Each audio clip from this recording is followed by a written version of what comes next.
Olá, eu sou a professora Sueli Farias, sou doutoranda da Universidade Federal do Ceará, sou professora da Faculdade Cearense e também da Prefeitura Municipal de Fortaleza. Juntamente com a professora Geni Lustosa, nós escrevemos esse curso que trata do Estatuto da Pessoa com Deficiência e o Desafio da Inclusão Escolar. Os objetivos que esperamos com essa formação é que vocês compreendam o conceito de diversidade como fenômeno sócio-histórico, que fundamenta os princípios da inclusão escolar. Também esperamos que vocês conheçam o contexto da educação especial, identifiquem as barreiras que interferem nesse processo de inclusão da pessoa com deficiência na escola e também ampliem e aprimorem os conhecimentos básicos sobre serviços e recursos que podem oferecer suporte ao desenvolvimento dos alunos com deficiência na escola. Para que a gente compreenda melhor esse processo, é interessante que a gente conheça os modelos e as abordagens que foram tratadas ao longo da história. Inicialmente, a educação das pessoas com deficiência ela se dava no modelo caritativo, baseado na caridade. Ficava muito presa à deficiência à pessoa, é como se ela fosse a única responsável pela deficiência que ela carregava. Seguindo desse modelo, a gente tem um modelo médico, onde as pessoas com deficiência elas precisavam serem normalizadas para poder ocupar os espaços da sociedade, sejam eles escolas, igrejas, enfim, qualquer espaço. Para estar nesses espaços, as pessoas com deficiência tinham a necessidade de serem padronizadas, de serem normalizadas para poder se sentir ou ser incluída. Hoje a gente tem defendido o modelo social da deficiência, aonde a gente retira da pessoa com deficiência essa limitação, essa incapacidade e traz essa incapacidade para o contexto, para o meio. Quando nós conseguimos fazer com que a pessoa com deficiência tenha acesso aos meios que rompem as barreiras que impedem ele de atuar em qualquer espaço, seja ele a escola, o trabalho, o lazer, essa deficiência desaparece. Veja bem, um cadeirante ele consegue se locomover em qualquer espaço se ele tiver uma cadeira adequada à sua necessidade. Assim como a pessoa cega, assim como a pessoa surda, caso ela tenha a leitura da linguagem de sinais, enfim, qualquer deficiência ela se torna invisível, ela desaparece quando a sociedade se organiza e elimina as barreiras que impedem essas pessoas de serem pessoas ativas e participantes da sociedade. A partir do modelo social, a gente traz o modelo de desenvolvimento baseado em direitos humanos. Vou explicar um pouquinho mais sobre esse modelo. Veja bem, como eu já disse antes, a deficiência não é um problema individual do sujeito, como se acreditava no modelo caritativo. A deficiência ela é um problema social. E esta sociedade precisa trabalhar para desenvolver contextos onde a deficiência que está no espaço, impedindo que a pessoa se desenvolva, ela se torne invisível. Então, a pessoa com deficiência, ela tem plenos direitos, como qualquer outra pessoa. Torna-se muito importante que a gente possa discutir a questão da deficiência não como um problema individual, conforme acreditava-se durante a abordagem caritativa, né, que a deficiência estava no sujeito e somente o sujeito é quem era o culpado, por assim dizer, de ser essa pessoa que carregava essa deficiência. A gente precisa defender o modelo social porque somente a partir do modelo social da deficiência, aonde a gente entende que as barreiras que a deficiência impõe a uma determinada pessoa elas precisam ser removidas para que essa pessoa possa ter plenas atividades em qualquer espaço e contexto que ela esteja, participando. Então, é interessante que a gente defenda o modelo social como um modelo que se acredita que essa deficiência pode ser minimizada ou até mesmo desaparecer de vez quando a sociedade garante todas as necessidades, as singularidades dos sujeitos atendidas. Então, o que a gente se pauta hoje? A gente se pauta pelo modelo dos direitos humanos, porque essas pessoas são sujeitos de direitos. Por que a gente precisa defender esse direito? No próximo slide, a gente traz o programa de eugenismo e eutanásia da Alemanha nazista. Veja, em nome de uma raça que fosse soberana, que fosse perfeita, que fosse normatizada, se cometeu a barbárie de matar mais de 275 mil pessoas com deficiência mental e física. Porque acreditava-se que somente os bem-nascidos, os bem-vividos tinham direito à vida. Então, pessoas que nasciam com alguma deficiência, elas não tinham o direito de viver. Então, para que a gente não tenha novos acontecimentos dessa natureza, é importante que a gente acredite que as pessoas com deficiência, assim como qualquer pessoa, têm direito à vida e têm direito a todas as condições de manutenção, de diminuição das barreiras que impedem o seu desenvolvimento. No slide seguinte, nós apresentamos a Declaração Universal dos Direitos da Pessoa com Deficiência, que lá no seu artigo 1, ela deixa muito claro que todos os seres humanos nascem livres e iguais em dignidade e direitos. São dotados de razão e consciência e devem agir em relação uns aos outros com espírito de fraternidade. O que a gente pode entender desse artigo? Que qualquer pessoa que nasça, ela é livre, ela é igual e ela tem os mesmos direitos de qualquer outra pessoa.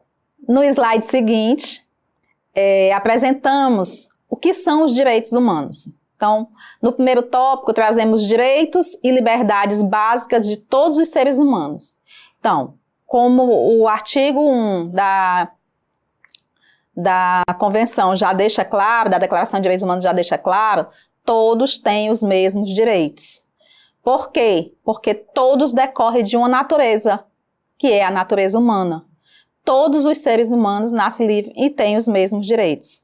Assim, é consagrado na nossa Declaração de Direitos Humanos, e também, mais na frente, a gente vai identificar isso muito claramente na nossa Constituição Federal. Então, não se deve impor limites, dizer até onde a pessoa com deficiência pode ir, ou onde essa pessoa com deficiência possa estar. Então, nós tivemos nos modelos educacionais segregacionistas a defesa de que as crianças com deficiência, elas aprendiam melhor quando elas estavam com seus pares, quando elas estavam em convivência com pessoas que apresentavam as mesmas limitações, sob uma alegativa de que dessa forma elas estariam mais protegidas. E hoje a gente sabe que isso não se sustenta, porque Vygotsky vai nos afirmar, quando ele traz o conceito de zona de desenvolvimento proximal, ele nos indica que todas as pessoas, elas só chegarão à sua zona de desenvolvimento potencial a partir da ajuda, da mediação que o professor, que o adulto faz com a criança. Se nós colocarmos em um espaço segregado somente crianças que apresentam determinados limites, como que essa criança vai se espelhar, quais são os exemplos que ela vai ter para poder alcançar melhores desenvolvimentos, melhores potencialidades. Então, cidadania, ela refere-se a uma pátria.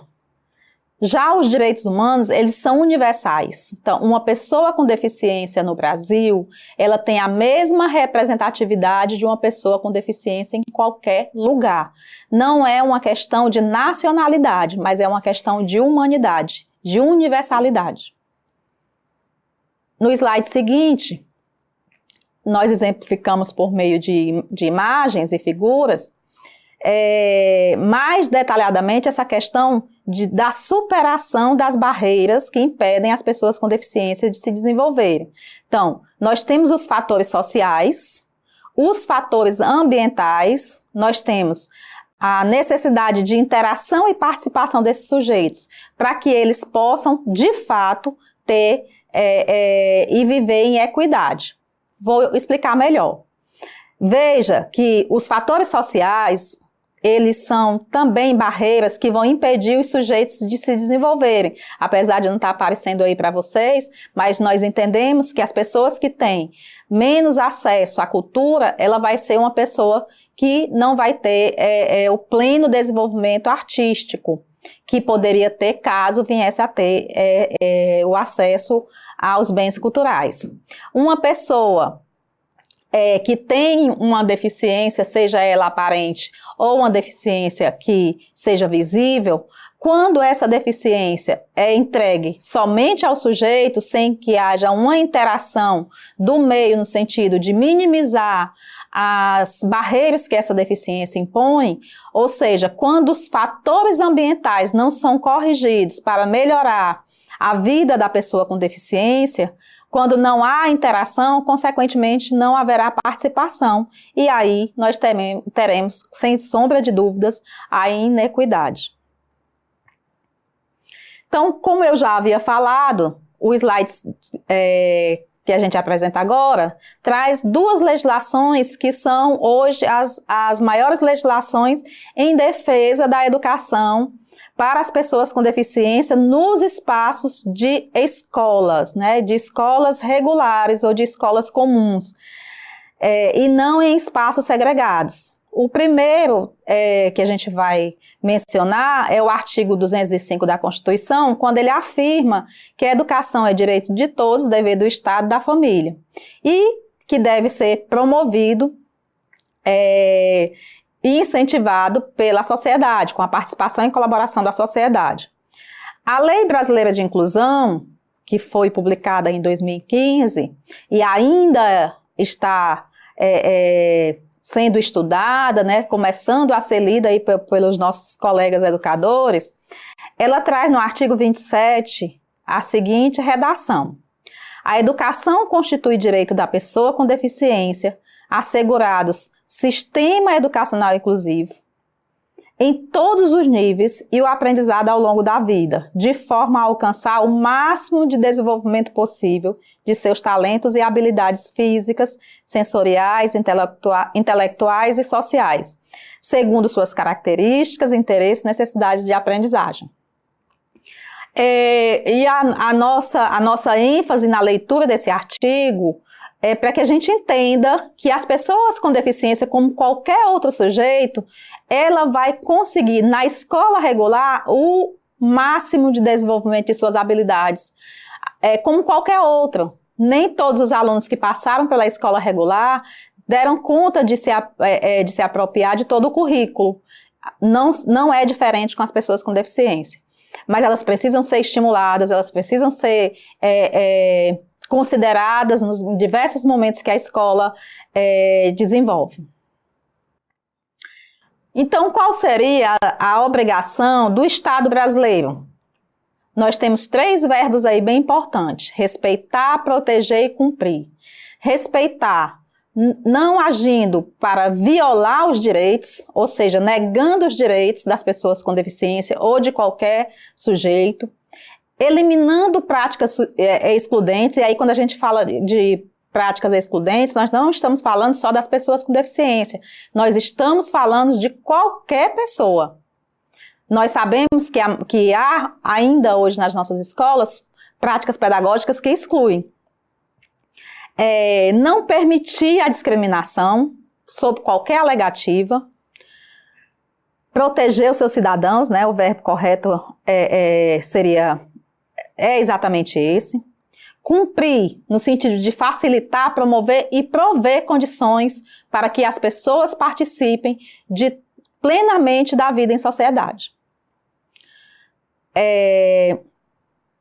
O que é ser pessoa, o que é ser gente, o que é ser humano? Eu acho que o tempo todo a gente está tocando nesse ponto. Aqui nós não estamos falando de direitos das pessoas com deficiência, nós estamos falando de direitos das pessoas, porque as pessoas com deficiência são pessoas, ela também é gente e ela também é humana. Então, um amplo aspecto de possibilidades vai englobar os sujeitos, independente de uma deficiência. Nós, independente de deficiência, temos várias formas de andar. Se a gente parar um pouquinho para observar os transeuntes nas ruas, nós vamos observar que nenhum anda igual. Então, existem as pessoas com deficiência que têm a sua maneira mais peculiar de andar, mas todos os sujeitos têm as suas formas diferentes de olhar, de andar, de enxergar, de pensar, de se comunicar e de se relacionar. Todos nós somos diferentes entre si. E as pessoas com deficiência precisam ser respeitadas e precisam ser consideradas no momento de suas necessidades em todos esses aspectos. No momento de comunicação para o surdo, no momento de leitura para o cego, com a disponibilização de Libras e Braille, respectivamente. No slide seguinte,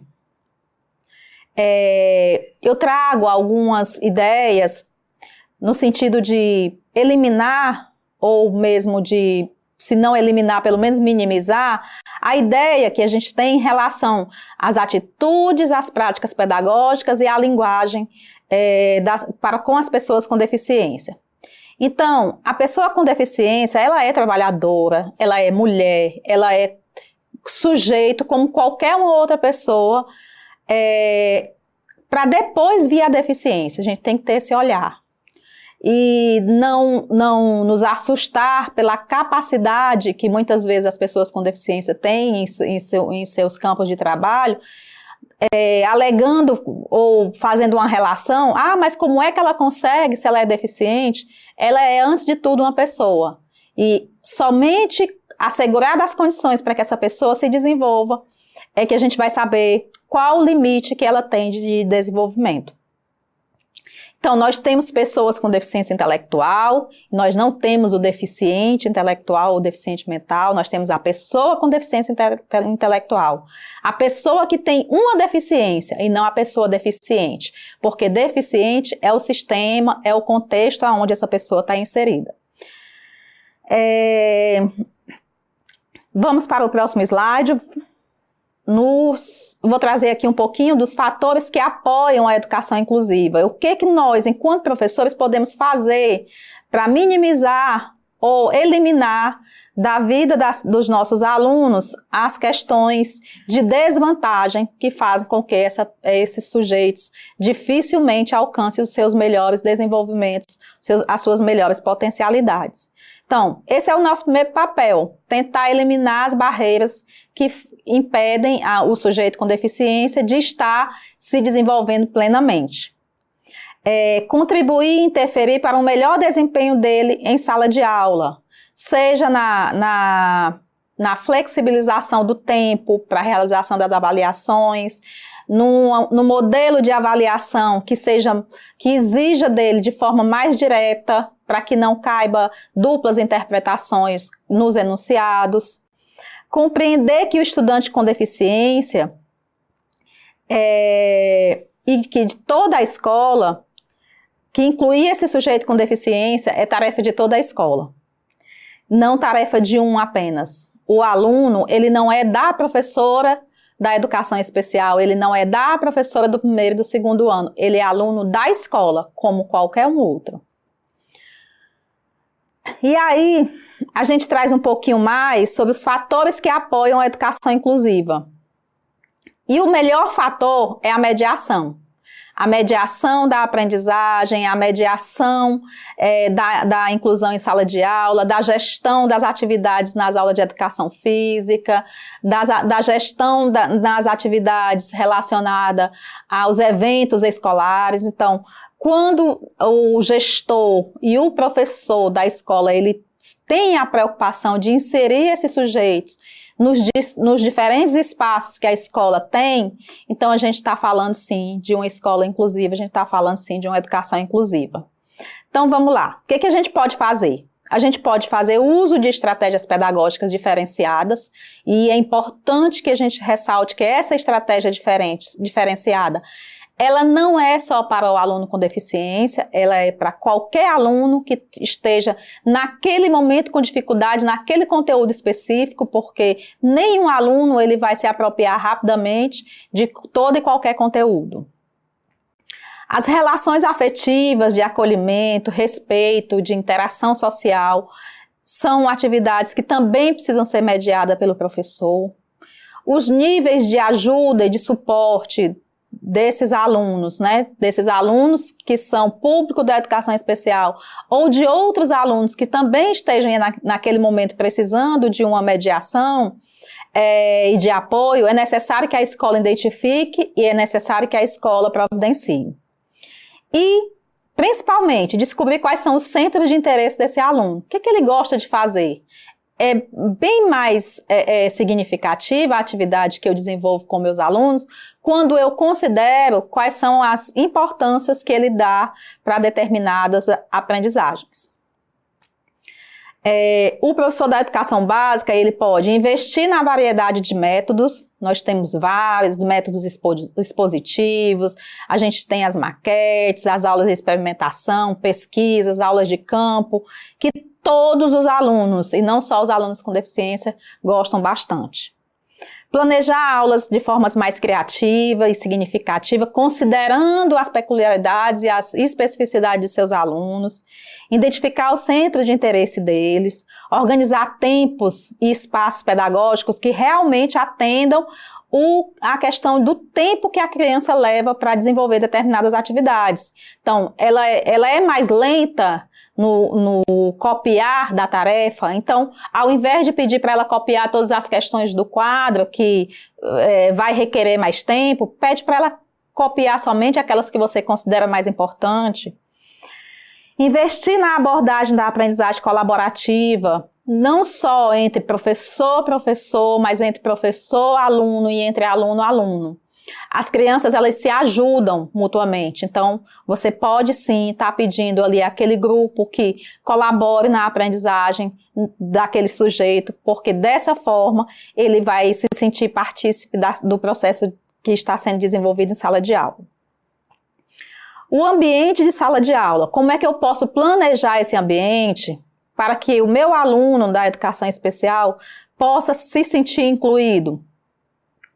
Uma das principais questões que a gente tem discutido é o modelo de educação onde as cadeiras continuam enfileiradas, onde os alunos não conseguem nem olhar um para os outros, né? Então, tentar fazer grupos menores, fazer a organização da sala de uma forma que os alunos possam realmente colaborar com a aprendizagem com o aprendizado dos seus colegas. Compreender os estilos e os ritmos diferenciados de aprendizagem, usar as nossas próprias crianças para serem tutores, para serem ajudantes, para serem organizadores dos espaços pedagógicos onde eles estão inseridos. Isso, em momento algum, atrapalha o desenvolvimento desse aluno, ao contrário, isso incentiva cada vez mais que ele possa estar se desenvolvendo e ajudando o colega dentro de sala. Trabalhar com os centros de interesse, as iniciativas dos alunos, já falei um pouco sobre isso. A gestão da sala de aula, ela é muito importante, você conhecer o seu aluno e administrar aquele espaço de sala de aula, que muitas vezes a gente fala de gestão, e as pessoas compreendem a gestão como sendo a gestão da escola, né? O diretor, o coordenador pedagógico e os demais cargos que fazem parte da gestão escolar.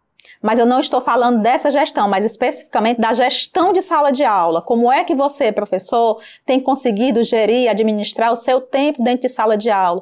O espaço, o material que você tem dentro de sala, como é que você tem desenvolvido as suas aulas para que você consiga, de fato, fazer com que todos se sintam contemplados com a sua pedagogia, com a sua forma de dar aula. Então, isso faz parte da questão da diversificação das práticas, né? Tanto as práticas de ensino como as práticas avaliativas. Há um questionamento reiterado de alguns colegas, dizer assim, como é que eu avalio o aluno com deficiência? Eu acho que a pergunta principal é como é que eu ensino, porque se eu souber como é que eu ensino esse aluno, eu vou saber como avaliar. A organização do teu trabalho pedagógico como um dos pré-requisitos para o avanço da escola e do ensino para uma escola inclusiva e para um ensino inclusivo. E, por último, eu deixei esse ponto por ser considerado um ponto polêmico, que é a questão do diagnóstico.